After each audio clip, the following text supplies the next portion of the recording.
El martes vimos la cadena de electrones de transporte, vimos la teoría quimiosmótica y cómo generar ATP mediante fosforilación oxidativa, pero solo las primeras partes.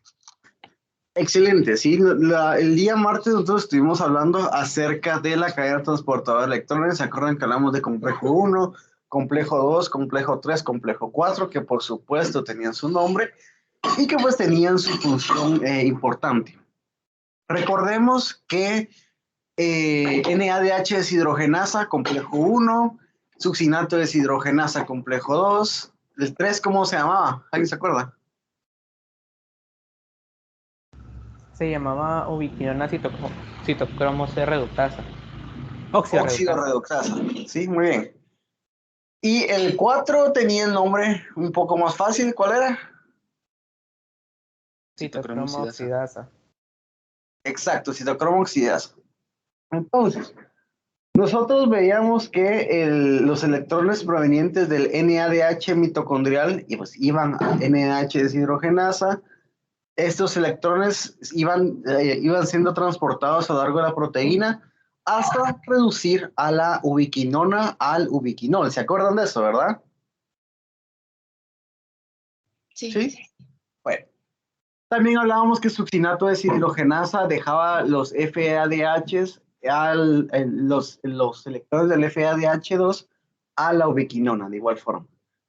¿Alguien se acuerda cómo nosotros utilizábamos los equivalentes reducidos de energía generados del citoplasma?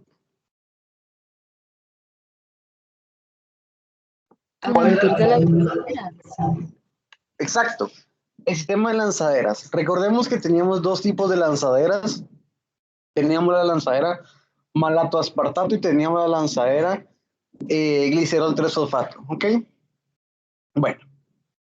Al final de cuentas, mediante la lanzadera malato aspartato teníamos la incorporación de NADHs de forma mitocondrial y por lo tanto incorporándose a NADH deshidrogenasa. Todo bien. Mediante la vía de glicerol 3-fosfato, ¿en qué forma se incorporaban los electrones a la cadena? En forma de FADH, ¿no? Muy bien, en forma de FADH. Muy bien. Al final de cuentas, estas ubiquinonas reducidas viajaban al complejo 3, los electrones se transportaban hasta el citocromo C, y el citocromo C viajaba al al complejo 4, donde junto con protones se iba a dar la reducción de oxígeno a agua, ¿sí? Es decir, había un consumo de oxígeno en este punto, ¿ok? Al final, ¿cuál era el fin de todo? El fin de todo era generar este gradiente de protones, ¿sí? Bueno, entonces, el gradiente de protones era indispensable para poder generar energía. Nosotros hablábamos que este gradiente de protones iba a ser utilizado por esta enzima de acá. ¿Alguien se acuerda cómo se llama? Guido, que no se mira en la pantalla. Ay, perdón. Ahorita voy. Ay, que me dijeron, no compartí pantalla. Solo abrí la presentación. Ahí está. Ahora sí, gracias. Ok, entonces les estaba comentando que ese gradiente de protones iba a ser aprovechado por esta enzima de acá. ¿Alguien se acuerda cómo se llama? ATP sintetasa, ¿no? ATP sintasa, ¿sí? No confundir con sintetasa, no, es ATP sintasa.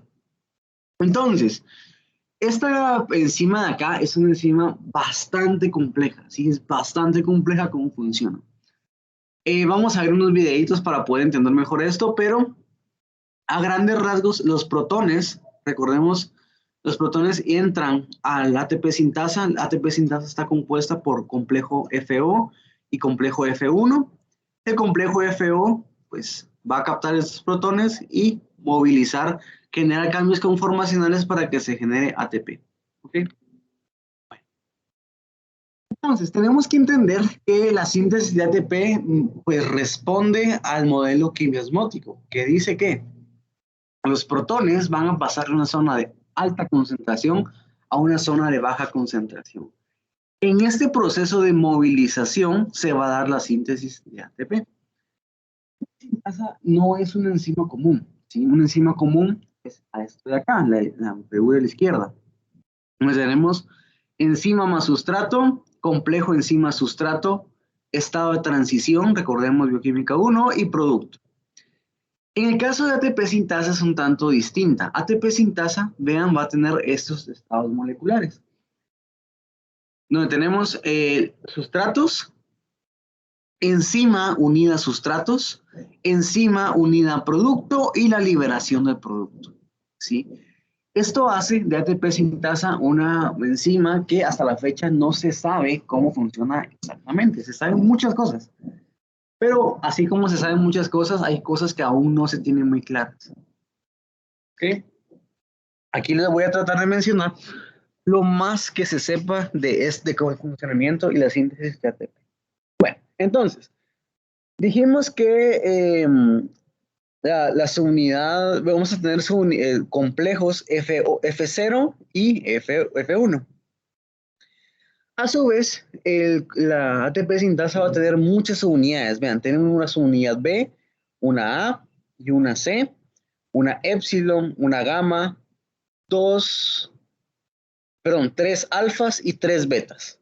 Alfa, beta, alfa, beta, alfa, beta. Bueno. Este de acá es uno de los puntos más importantes de ATP sintasa, que este se le conoce como el anillo C o la subunidad C. Ubiquémonos, aquí estamos en la membrana interna, esta es la membrana interna, ¿sí? Donde están llevando todos los procesos de transporte de electrones. Aquí estamos en la parte externa, ¿sí? Estamos en la parte externa de la membrana y aquí en la parte interna, es decir, de aquí hacia acá es matriz mitocondrial y de acá para afuera es citoplasma. ¿Ok? Bueno. Entonces, para que nos ubiquemos, ¿cómo es que se están dando los procesos? ¿En qué parte está el gradiente de protones? El gradiente de protones está en esta región de aquí. Por lo tanto, los protones son captados por este anillo C, ¿sí? Y se llama anillo porque causa pues rota. Se da una rotación en sentido contrario a las agujas de reloj. Vean, para acá. Por cada protón que entra a la subunidad C, hay un movimiento de esta. ¿Qué genera? Pues esto genera que rote y conjunto con lo demás hay un cambio conformacional en las unidades alfa, beta, alfa, beta, alfa, beta, llevando a la síntesis de ATP a partir de ADP y fosfato. ¿Ok? Bueno, vamos a ver cómo funciona este conjunto altamente ordenado. Entonces, dijimos, importante el giro de la subunidad C. Con el giro de la subunidad C hay giros en estos pares alfa-beta. Vean, par alfa-beta, par alfa-beta, par alfa-beta, ¿sí? Bueno, entonces, en un estado, ojo, tenemos que tener en cuenta que esto se está dando todo el tiempo, continuamente, ¿sí? Lo interesante es que debido a que va a tener varias unidades alfa-beta, 3 unidades alfa-beta, vean, cuando un par de esas subunidades capta sustratos, ADP más fosfato, hay otro par que está generando ATP y hay otro par que está liberando ATP. ¿Qué ocurre? Pues con esto, este par alfa-beta queda abierto, se le llama unas subunidades abiertas. ¿Para qué quedan abiertas? ¿Para qué? Con el paso de protones, vean qué pasa. Donde antes habíamos liberado al ATP, quedó un espacio vacío y se llene con sustrato, ADP más fosfato. Donde antes había ADP más fosfato, ahora tenemos ATP generado, ¿sí? Se produjo ATP. Y donde antes teníamos un ATP ya listo, un producto generado, tenemos el espacio abierto. Vean, las flechas les van diciendo cómo va rotando los espacios abiertos en ATP sintasa.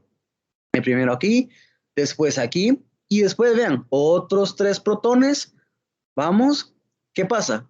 Donde quedó el espacio vacío, abierto por el ATP que fue liberado, tenemos sustrato, ADP más fosfato, Donde antes teníamos sustratos, ahora tenemos productos. Y donde teníamos el producto, ahora tenemos un espacio abierto. Y así se va a estar dando continuamente esta movilización de ATP sintasa. ¿Sí? ¿Alguna duda de esto?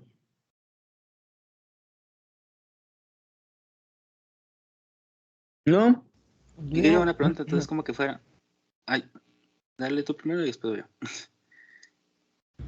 gracias. Entonces, Guido, esto, o sea, sí entendí, ¿verdad? Que es por rotación y por eso se va cambiando, en cada par de subunidades se va cambiando, o se va rotando el proceso de ATP. Pero siempre va Exacto. a ser que entren 3 protones para poder realizar ATP, ¿verdad? Siempre Exacto, son sí. 3. Siempre son 3 por movimiento. Sí, pues porque son como por subunidad y como son 3 pares, entonces tiene que entrar 3, Exacto. me imagino. Bueno, gracias, Dios.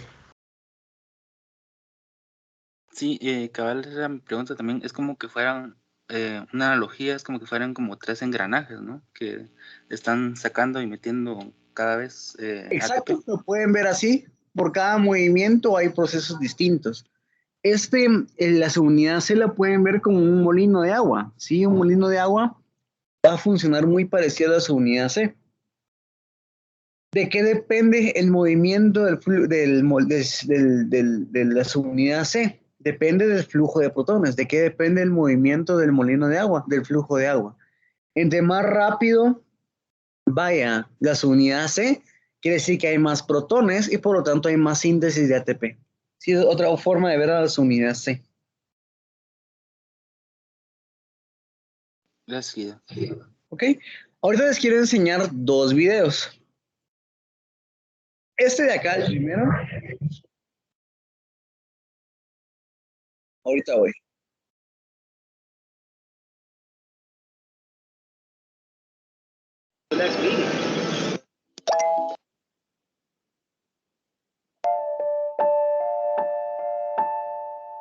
These gradients is all. Ok, este primer video lo van a ver un poco, no sé, no tan detallado, pero aquí lo que quiero que quede claro es el porqué del gradiente de protones, cómo es que se va a llevar a cabo el gradiente de protones y cuál es la razón del gradiente de protones. ¿Okay? Often used to perform biological work. Here we will focus on hydrogen ion concentration gradients. Hydrogen ions are also known as protons. A gradient exists when there is a higher concentration of a molecule in one compartment compared to a neighboring compartment.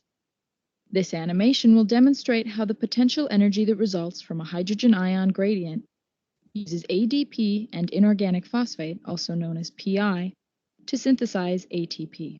This process involves an enzyme complex called ATP synthase. Gradients and the potential energy they create are key aspects of the biological world. A good example of the use of a gradient occurs in the mitochondria when ATP is synthesized. ATP is synthesized by ATP synthase, a large complex of membrane-bound protein. Here we see ATP synthase, along with other membrane-bound proteins. Notice the large difference in the number of hydrogen ions on the 2 sides of the membrane. This difference is a hydrogen ion, or proton, concentration gradient. The energy associated with this gradient is used to synthesize ATP from ADP and PI. This occurs at the ATP synthase complex. One hydrogen ion enters the ATP synthase complex from the intermembrane space, and a second hydrogen ion leaves it on the matrix space. The upper part of the ATP synthase complex rotates when a new hydrogen ion enters. Once 3 protons have entered the matrix space, there is enough energy in the ATP synthase complex to synthesize 1 ATP. In this way, the energy in the hydrogen ion gradient is used to make ATP. Now let's watch the process again. Notice how the proton enters the ATP synthase and exits into the matrix space. Once 3 more hydrogen ions have crossed the membrane, another molecule of ATP will be made. In this example, the hydrogen ion gradient is large enough to produce 6 ATP molecules. Please watch as the remaining ATP molecules are synthesized. Ok, entonces, lo que quería con este video es que vieran cómo es que se da el gradiente de protones y cómo es que se da el movimiento del anillo C, ¿sí? Que pues esto lo que va a generar es que un cambio conformacional en sus unidades alfa y beta, que eso lo vamos a ver en otro video, para llevar a la síntesis de ATP, ¿sí? El otro video que les quiero mostrar es muchísimo más detallado, ¿sí? Si ustedes pueden ver videos de estos de Harvard X, se los recomiendo, ¿sí? Vean, aquí hay un video de cadena transportadora de electrones, muy bueno, dura 8 minutos, pero vale la pena, ¿sí? Si quieren comprender aún más cómo es que se da este transporte de electrones. Este de acá, van a ver que es muchísimo más detallado y pues más avanzado.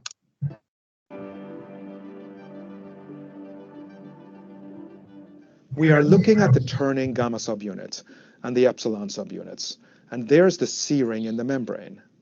The F1 complex is outside of the membrane, while the F0 complex is embedded in the membrane. There's the stalk, including the delta and the B subunit. The alpha subunits are shown in light pink. The beta subunits are magenta. In the middle, the central stalk is rotating. The B subunit stabilizes the hexamer, which means that the hexamer can't rotate. We will now look at a rendering of known structural states and the conformational changes that are happening. The beta subunits are seen as a ribbon diagram. The ADP and inorganic phosphate diffuse into the active site, and the ATP has just been released, and simultaneously the conformational change occurs in the beta subunit. If we zoom into the active site, we can see the molecular structure of the substrates and the chemical reaction. Here is ADP with its 2 phosphates. They are all held in place by a network of hydrogen bonds mediated by the amino acids in the folded structure of the beta subunit. Hydrogen bonds stabilize the base and the sugar, but really primarily the base. There's also a magnesium ion that plays a critical role in not just stabilizing, but also neutralizing the charge of the phosphates. Notice the conformational changes that are happening when the inorganic phosphate comes in. There is the promotion of a planar transition state. Synthesis of a new phosphodiester bond is catalyzed, and then the subunit switches to the open conformation. Upon this reconfiguration in the beta subunit, ATP is ejected from the active site. The enzyme then resets and restarts the synthesis of another ATP molecule. This is a summary of the events at the active site. It is also intriguing just how the C ring rotates. We can start with the analogy of a water wheel. We can easily grasp the idea of how a water wheel rotates. It's driven by the flow of water, allowing the wooden fins to go in a particular direction. Thus, the rotation happens in a specific direction. If the water was to flow in the opposite direction, you would see rotation of the water wheel in the opposite direction. Here we see the C ring and the A subunit. We don't know the full structure of the A subunit, but we know that there's an access channel for protons on the A subunit right in the intermembrane space. And there's a separate egress channel for protons on the matrix side. In this animation, you see protons flowing out from an interface between the C ring and the A subunit. But what drives the specific direction of this rotation? For example, if we were looking down, it is always a counterclockwise rotation. Why and what drives that? On each of the C subunits within the C ring, there is a proton binding site. Notice the high concentration of protons on the intermembrane side and their flow to the lower concentration on the matrix side. Protons load from the highly concentrated intermembrane side onto the C subunits, and they are released on the matrix side where the concentration of the protons is low. But why can't protons go around the other way as well? In principle, just as in the water wheel analogy, the C ring should be able to rotate in either direction, shouldn't it? There are 2 interconnected reasons for this unidirectional movement. The amino acid side chains in C subunits would repel the bound proton, so that when a proton loads from the intermembrane side, the C ring cannot rotate back in the opposite direction because it is energetically unfavorable. Rotating counterclockwise, on the other hand, is energetically favorable because there are no repulsive interactions. Remember, there's a concentration gradient that favors binding of protons on the intermembrane side and the release of protons on the matrix side. So in summary, the proton gradient determines the direction of the rotation, favoring movement in the counterclockwise direction of the C-ring. This avoids unfavorable interactions with the amino acid side chains of the C-ring. Ok, entonces, si se dan cuenta, este video es muchísimo más detallado, que nos habla cómo es que son los mecanismos moleculares que llevan a los cambios conformacionales y, por lo tanto, a la síntesis de ATP. Sí, ese es muchísimo más detallado. No sé si alguien tiene alguna duda sobre este video. Creo que ese nos deja claro cómo es que funciona todo.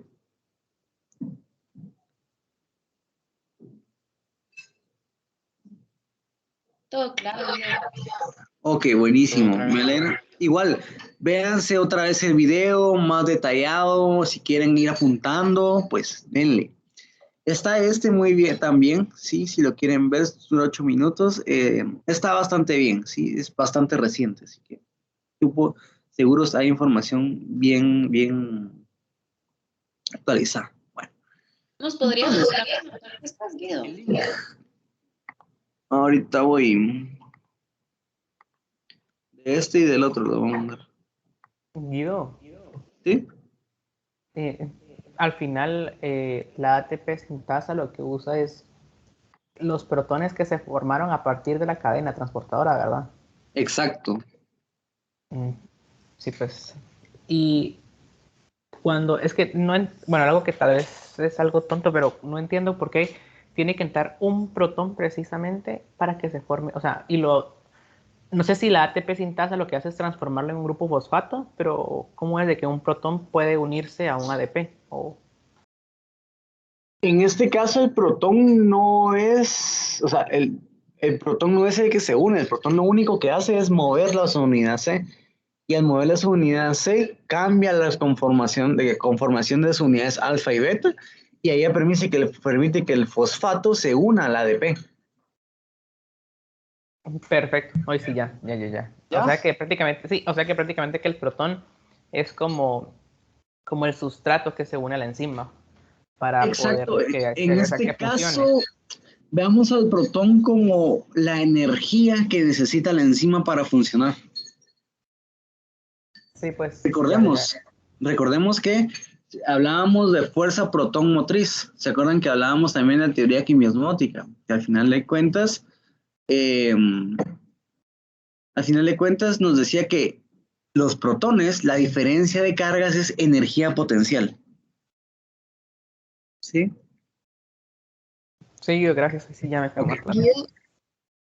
¿Sí? Respecto a lo que acaba de decir, entonces digamos que como son 6 subunidades alfa, beta, sería como esos como los tanques de gasolina que se necesitan rellenar para que la ATP sintasa funcione y generar así entonces el ATP. Exacto, realmente sí se puede ver como eso, como lugares que tienen que ser llenados para que se dé la liberación de ATP. Si se dan cuenta, en ningún momento hay un espacio vacío. Cuando hay un espacio vacío, inmediatamente se llena con sustrato de nuevo. Sí, pues es como la llave que abre el proceso, prácticamente. Exacto. El protón. Gracias, Guido. Ok, bueno. Entonces, ¿cómo termina esto? Pues termina con enzimas que transportan el ATP desde la mitocondria hasta el citoplasma, ¿sí? A eso se les conoce como... Perdón. Ok, entonces, están estas enzimas, vean, son proteínas de transporte realmente. ADP, ATP translocasas, estos de acá. Estos de aquí permiten el paso de ATP producido en mitocondria hacia el citoplasma y el paso de ADP citoplasmático hasta la mitocondria. Igual tenemos fosfato translocasas, ¿sí? Que son proteínas de transporte, básicamente. Bueno, ahora sí vamos a ver algo un poco más, interesante. Esto de acá nos habla sobre el recuento de ATPs, ¿sí? Desde que la glucosa entra a la célula mediada por receptores GLUT, ¿sí? hasta la producción de ATP. Sí, que es lo que hemos estado viendo desde aquel día que nos vimos por primera vez.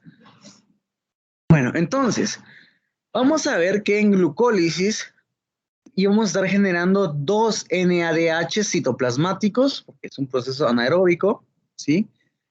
Y 2 ATP citoplasmáticos, ¿ok?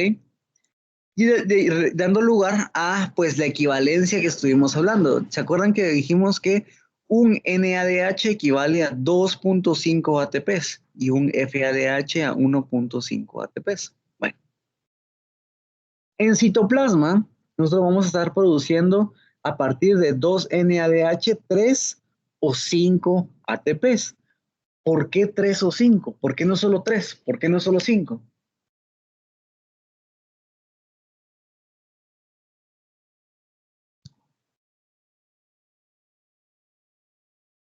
¿De qué depende que sean 3 o 5?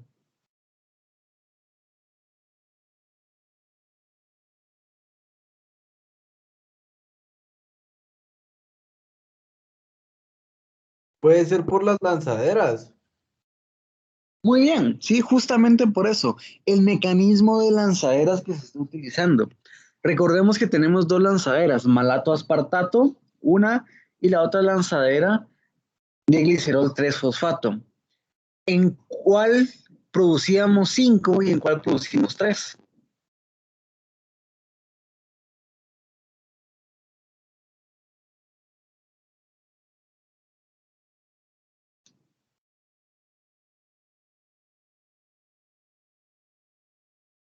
A ver, por la vía de malato aspartato, ¿cuántos ATPs producimos a partir de esos 2 NADH? ¿3 o 5?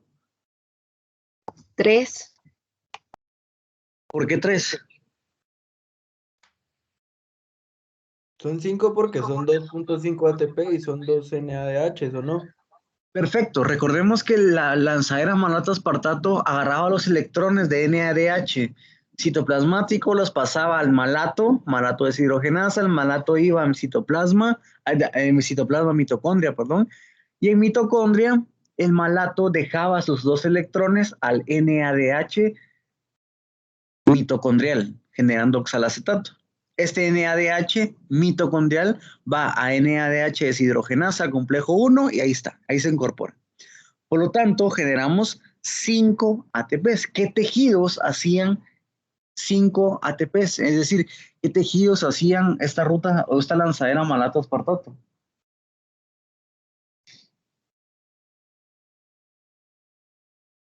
El hígado y el riñón. Tejidos gluconeogénicos, justamente, ¿sí? Mientras que por la vía de glicerol 3-fosfato íbamos a estar generando 3 ATPs, que son tejidos glucolíticos. Ahora nace una pregunta, ¿por qué un tejido gluconeogénico va a producir más ATP que uno glucolítico? ¿Por qué?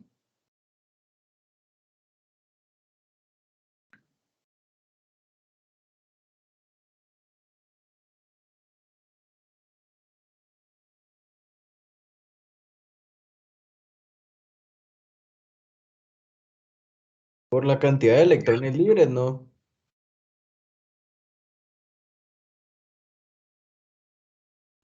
No. Por la presencia de oxígeno. Bueno, la presencia de oxígeno siempre va a estar tanto en tejido glucolítico como gluconeogénico.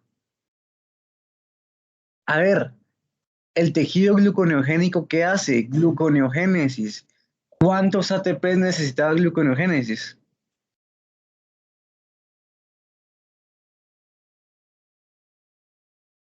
Eran 4 ATP, creo. 6, ¿sí? Perdón. Gluconeogénesis invertía 6 ATPs. Es un proceso que requiere mucha energía. Por eso, cuando el tejido gluconeogénico hace glucólisis, recordemos, eso no es normal, ¿sí? Cuando el tejido gluconeogénico va a hacer glucólisis en hiperglicemia. En hiperglicemia van a hacer glucólisis y tiene sentido que hagan más energía. ¿Por qué? Porque al final de cuentas esa energía se va a utilizar cuando el tejido haga lo que hace normalmente, gluconeogénesis, ¿sí? Como les digo, recordemos cosas que ya vimos No nos quedemos con, bueno, esto ya lo vimos, ya pasó, me olvido de esto. No, siempre está relacionado. La otra semana hablamos de lípidos. Todo está relacionado con carbohidratos, ¿sí? Entonces, no dejemos las cosas así, por favor. Siempre tratémoslas de irlas trayendo. Entonces, 2 NADH citoplasmáticos de glucólisis dan como resultado 3 o 5 ATPs, ¿sí? 2 ATPs, 2.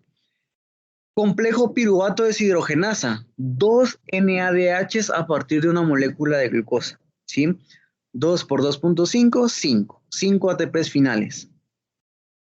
Ciclo del ácido cítrico, 3 NADHs, pero como es por molécula de glucosa, son 6 NADHs. 6 por 2.5, 15. 2 FADHs por 2 por 1.5, 3. 2 ATPs, 2 ATPs. Globalmente, por molécula de glucosa, vamos a estar generando de 30 o 32 ATPs, ¿sí? Esto mediante un metabolismo aeróbico versus un metabolismo anaeróbico que únicamente estaríamos generando 2, ¿sí? 2 ATPs. Es decir, al oxigenar nuestros tejidos, nosotros estamos generando 15 veces más energía que en un tejido con metabolismo anaeróbico, ¿sí? ¿Queda claro esa diferencia?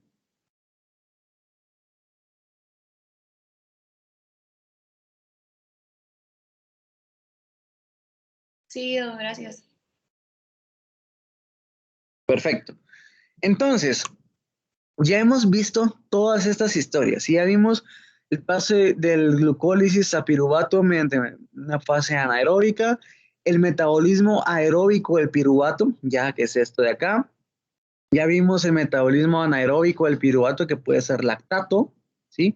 Y pues vimos un poco sobre algunos organismos como levaduras que pueden generar. Entonces, al final de cuentas, ya vimos cómo es que se da esta generación de energía a partir del gradiente de protones. Gradiente de protones que viene ¿de qué? De los procesos oxidativos de la célula. Esto de acá no lo olvidamos. ¿Por qué? Porque en lípidos los procesos oxidativos pues van a ser muy parecidos. Van a generar NADH que se van a incorporar aquí y pues van a generar el gradiente de protones. Ok, bueno. Ahora sí quiero mencionarles, quiero que veamos estas dos moléculas, ¿sí? El DNP y la FSCP, ¿sí? El 2,4-introfenol, ¿sí? Es una molécula que, como pueden ver aquí, puede captar protones muy fácilmente. ¿Qué es lo que hace esto? Pues capta los protones de la cadena transportadora. Y bueno, quiero que veamos también esta gráfica. Tenemos de negro el consumo de oxígeno y de rojo tenemos la síntesis de ATP. Entonces, aquí lo que hicieron fue agarrar un conjunto de mitocondrias y las trataron con succinato, ¿sí? Agregaron succinato y pues succinato y ADP más fosfato. Dieron unas condiciones óptimas para generar ATP.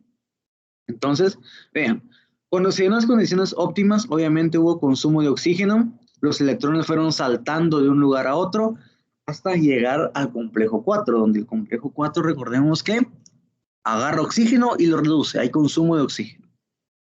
Bueno, hay consumo de oxígeno y por lo tanto, y también síntesis de ATP. Después, a estas mitocondrias fueron tratadas con oligomicina. La oligomicina es un inhibidor de la ATP sintasa. ¿Okay? Entonces, al inhibir ATP sintasa, ¿qué ocurre? Vean en la síntesis de ATP. Nula. No hay síntesis de ATP. Nada. Pero sí hay consumo de oxígeno. Hay consumo de oxígeno, ¿por qué? Porque la cadena transportadora de electrones sigue funcionando. ¿Qué pasa aquí? Vean, se agrega DNP, esta molécula que puede captar protones. Al agregar esta molécula, el consumo de oxígeno se va por las nubes, ¿sí? Y la síntesis de ATP, nula. Alguien que se imagine o que pues, llegue a la conclusión de por qué al agregar esta molécula que capta protones, el consumo de oxígeno se dispara.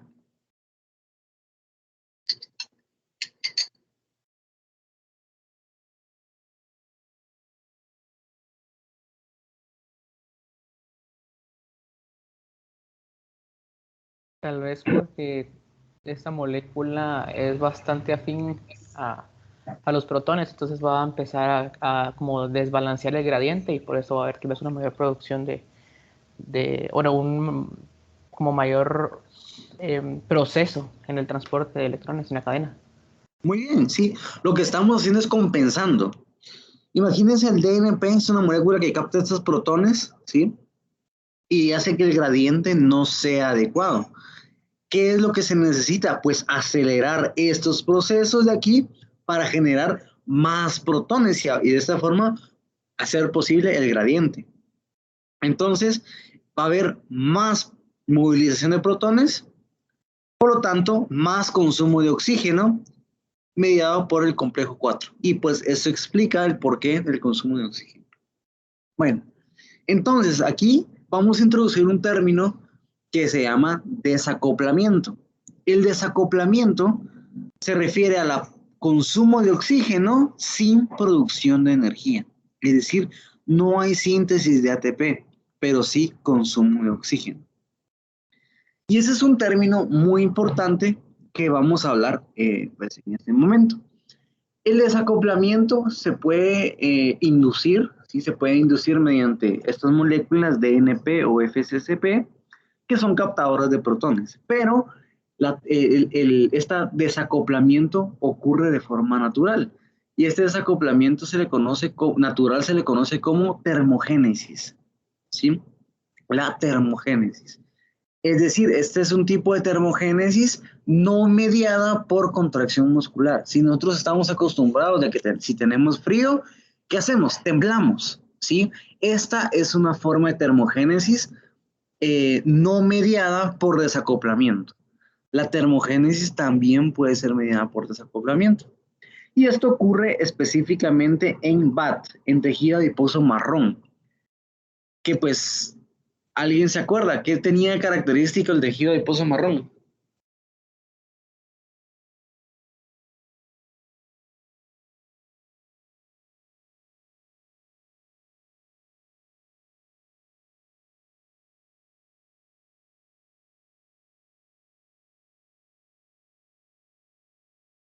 Bioquímica 1, ¿alguien se acuerda? Que tenía bastantes mitocondrias. Exacto, el tejido adiposo marrón está cargadísimo de mitocondrias, eso le da la tonalidad marrón. Bueno, al estar cargado de mitocondrias, pues podemos pensar que se van a dar muchos procesos oxidativos en este tipo de células. ¿Ok? Bueno, ¿cómo ocurre la termogénesis? La termogénesis es mediada por una proteína llamada UCP. Es una proteína de desacoplamiento, un coupling protein. Proteína de desacoplamiento. ¿Ok? Vean cómo funciona la UCP. Esta es el tejido, estamos aquí ubicados en un tejido adiposo marrón, ¿sí? Cadena transportadora de electrones, normal, gradiente de protones en este punto, y el gradiente de protones, ¿sí? El montonón de protones, obviamente se van a ir a ATP sintasa, ¿sí? Para generar energía. Pero en tejido adiposo marrón se va a dar la expresión de la UCP o la termogenina, ¿sí? Un coupled protein o termogenina. La termogenina es una molécula altamente afín a protones, es una proteína de transporte que deja pasar por canales a los protones. Pero aquí tenemos algo importante. Dijimos que los protones, esos protones que estaban ahí eran energía potencial. Y siguiendo los principios físico-químicos y la ley de la termodinámica, decimos, la energía no se crea ni se destruye. ¿Qué hace? Se transforma. En este caso, la energía de los protones se transforma en calor, ¿sí? Esto es calor, llevando a la termogénesis, ¿ok? Así es como funciona esta síntesis de calor mediante la termogenina. ¿Para qué nos sirve esto? Pues simple, por ejemplo, bueno, les pongo el ejemplo clásico de los osos polares, o los osos en general, ¿sí? Los osos negros. ¿Por qué están recubiertos de una capa gigante de grasa? El 95% de esa grasa que tienen es tejido adiposo marrón, ¿sí? Que va a estar generando, primero, ser fuente energética para la célula, y segundo, esto, vean, va a estar desacoplando constantemente la cadena transportadora de electrones, generando calor. Vámonos a un ejemplo más nuestro. Los bebés, ¿sí? Los bebés se saben que están en un 80% recubiertos de tejido adiposo marrón, ¿sí? ¿Por qué? Porque al final de cuentas, el mecanismo de regulación de temperatura, que es el hipotálamo, no está desarrollado completamente en los primeros meses de vida. Por lo tanto, que necesitan de la termogenina para poder generar calor. Recordemos que los bebés están dentro de la madre a 37 grados. Salen, son expuestos directamente a 20, 25 grados, que es la temperatura más o menos de Guatemala, 25 grados.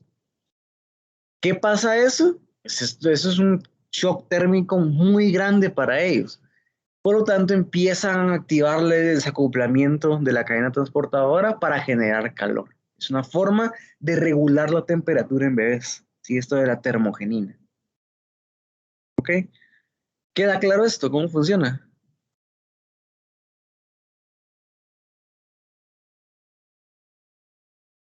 Guido, y así, me recuerdo que nos estabas comentando que también las personas que viven como que en climas como que más fríos tienden a tener un metabolismo más rápido, pero y tienden a consumir más como que las grasas por lo mismo, ¿verdad? Porque necesitan mantener el calor. Exacto. Por eso es que no sé si ustedes han escuchado acerca de los daneses y toda esta parte nórdica de Europa. Bueno, ¿en qué está basado su alimentación? ¿Alguien sabe? Más que todo pescados y carbohidratos. Pescado, no, esa es una dieta más mediterránea, con granos, pescado. Bueno, y también los nórdicos con pescado, pero ellos comen muchas carnes, por ejemplo, de jabalí, de búfalo, es carne grasosísima, ellos consumen carne muy, muy grasosa. ¿Por qué? Porque se abastecen de esta gran cantidad de grasa para, pues, tener esa adaptación a los climas extremos cuando los tienen, va, de vez en cuando, como son como 3 meses al año. 3 meses al año que tienen estos fríos extremos. Entonces, esto ha sido, pues, viene de los vikingos, realmente, este consumo de esas carnes grasosas. Comen oso, por ejemplo, sí, que es carne muy grasosa. Guido, ¿Mm? y en el caso, bueno, más que todo, ¿verdad? Sí, hemos aprendido de que el tejido adiposo café o marrón está en mayor cantidad en los bebés, ¿verdad? O sea, nosotros ya como adolescentes y adultos ya no, pues ya no tenemos, siempre tenemos, pero en menor proporción que los bebés.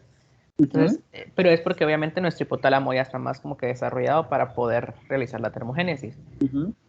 Pero entonces, en dado caso de que se den temperaturas tan extremas, ¿verdad? ¿El hipotálamo se apoyaría en este mecanismo también para poder generar calor? ¿O cuándo es Sí, de que nuestro cuerpo como tal utiliza este mecanismo? Ya claro, como adultos. buena pregunta. Realmente este mecanismo de termogénesis está presente, y bueno, como mencionas, en la fase adulta, durante el desarrollo de la fase adulta, ya la cantidad de tejido adiposo marrón es menor. Pero si se hace una localización del tejido adiposo marrón, ustedes van a ver que normalmente está recubriendo órganos, está recubriendo corazón, hígado, cerebro en su mayoría. ¿Por qué? Porque son órganos vitales para la sobrevivencia. Cuando la temperatura baja, nosotros no lo sentimos, pero cuando la temperatura baja, la termogenina se activa en estos órganos clave, ¿sí?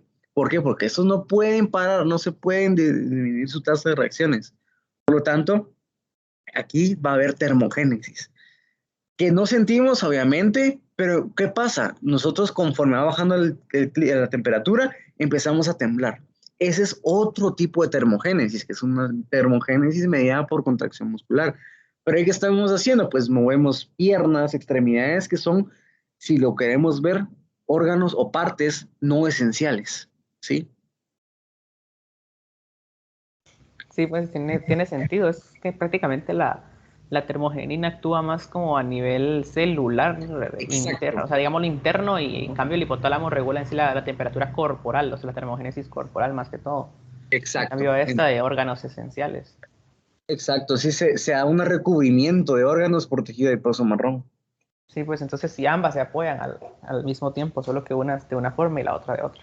Exacto, una es con tembladera que nos da y la otra son mecanismos moleculares ordenados, ¿verdad? Sí, pues gracias Dios. ¿Ok? Ew. Bueno, les quería enseñar también esto. No sé si a ustedes les pasa que cuando comen algo, no sé, muy grasoso o comen mucho, les da calor, Ew. ¿sí? Una pregunta, entonces el tejido adiposo marrón es lo que se le conoce como grasa visceral o es diferente. No, es diferente. La grasa visceral es directamente la grasa marrón o blanca que está recubriendo los órganos. Es diferente. La grasa visceral, pues, es conjunto de marrón y blanca. Tejido Ok, adiposo marrón. Sí, es una gracias. mezcla. ¿Ok? Bueno, entonces, ¿alguien le ha pasado eso? Que come mucho y le da calor. Pone a sudar y todo, ¿no? Sí, a mí sí. A mí sí Bueno, también, cuando como muchos tacos. un fin de semana, un viernes, come uno mucho. Y bueno, le da calor. ¿Por qué? Porque estos alimentos son, bueno, promueven la activación de nervios faciales. Los nervios faciales son interpretados en el cerebro como una señal de estrés. Esta señal de estrés, bueno, también estimulación del nervio vago, llevan a la liberación de noradrenalina.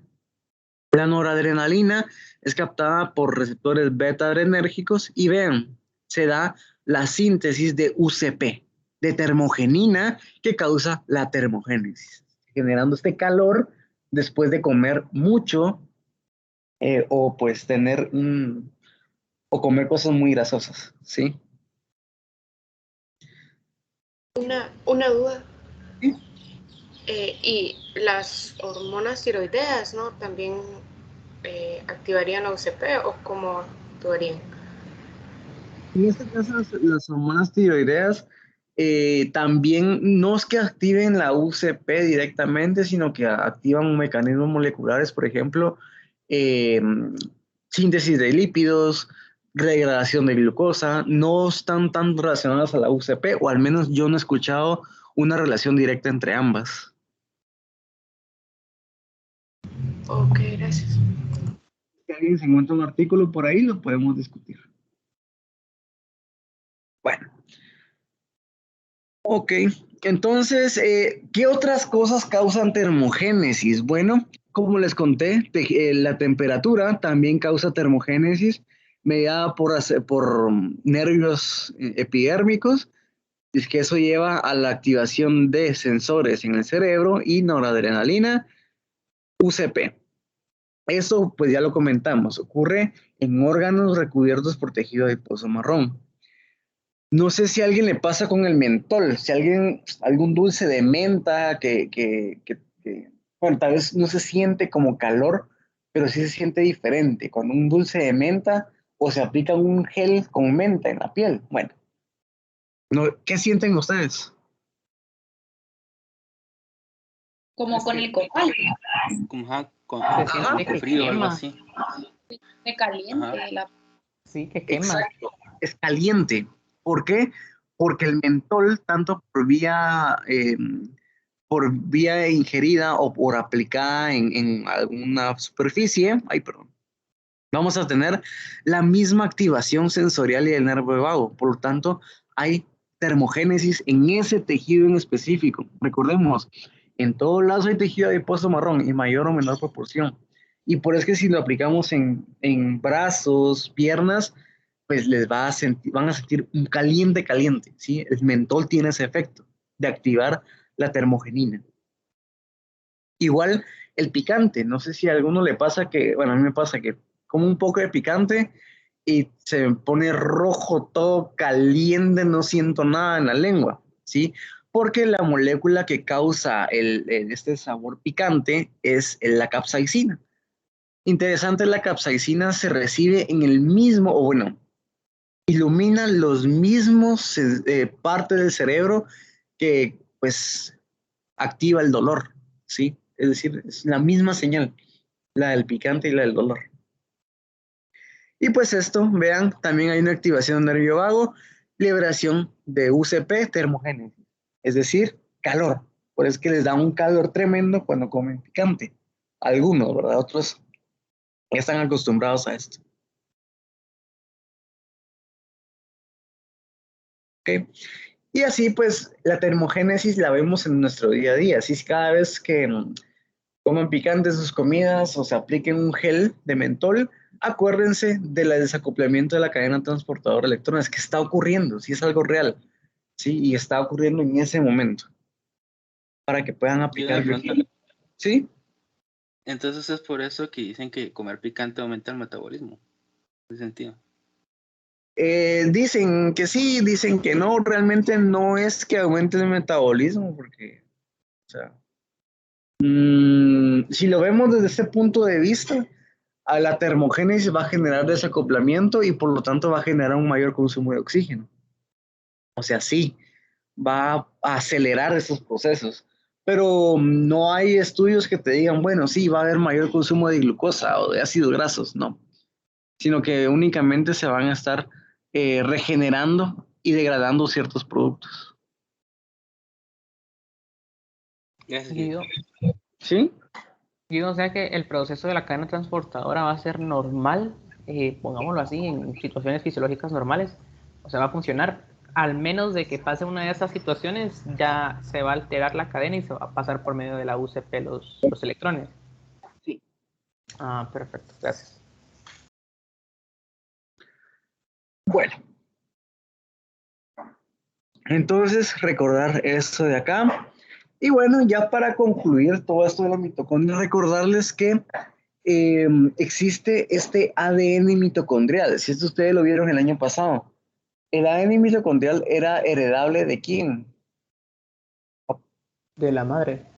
Muy bien, si es un ADN que es distinto al ADN nuclear, si este ADN es circular y este ADN codifica para todas las proteínas de la cadena transportadora de electrones. ¿Sí? Es bien interesante. Vean, aquí tenemos el ND, ¿sí? Que son subunidades de la NADH deshidrogenasa. Y así tenemos todas las enzimas que están aquí, en la cadena transportadora, están en el ADN mitocondrial. Existe la posibilidad de tener mutaciones en cada una de estas. Nosotros pues no vamos a ver el montón de enfermedades y solo quiero que tengan claro que existe, que puede pasar y a eso se les conoce como enfermedades mitocondriales y son heredables ¿de quién? De la madre, ¿sí? Y tenemos un montón de enfermedades. ¿Y cómo se confirma? Pues con secuenciación o por análisis del ADN mitocondrial, ¿sí? En busca de estas mutaciones. ¿Okay? Bueno, y con esto pues terminamos el contenido que teníamos para esto de cadena transportadora de electrones y síntesis de ATP, que es parte de la fosforilación oxidativa. ¿Alguien tiene alguna duda?